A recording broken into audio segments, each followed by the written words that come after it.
So let's get started and talk about it here.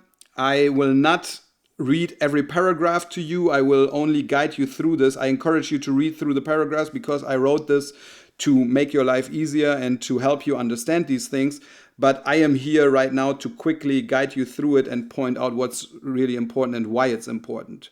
So first of all, of course, you are familiar with the trigonometric basics. So you have this knowledge at this point, but I just want to point out, because it's important for the later part down the road, that you clearly have a solid understanding of where's the hypotenuse, where's the adjacent, and of course it's adjacent to that angle. And likewise, you need to know where the opposite is, and of course the opposite is also opposite to that angle. And you may laugh because you obviously learned this a long time ago, but often you need to use this in a pinch. You need to know this very quickly, how to read this type of triangles. So make sure that you understand that, because it will be asked of you over and over and over and over again. It needs to be backhand knowledge. And as I move now into the next topic, you will need to understand how that works as well. So let's move on to the next page.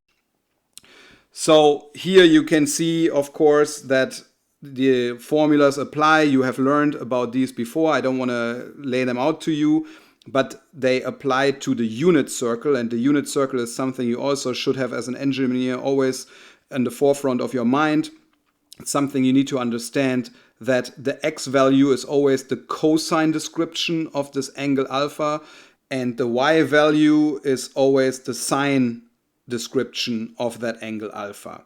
And this is independent of the angle, as long as you measure it from the positive x towards the positive y. So even if the angle becomes larger, you always need to measure it from the positive x to the positive y. So for example, if you go to the negative x-axis, then it would have like a value of 180 degrees, but then these functions still apply. And this is very important. When we look at the next page, let's do that. So here you can see that the alpha angle actually is described from the positive x to that red line here, which is my unit circle. It has a radius of 1.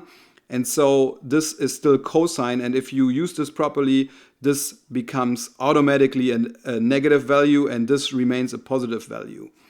And so I encourage you to really familiarize yourself with these descriptions of the unit circle. Again, you probably know this already, but if not, it's all written down here for you, and you can use this.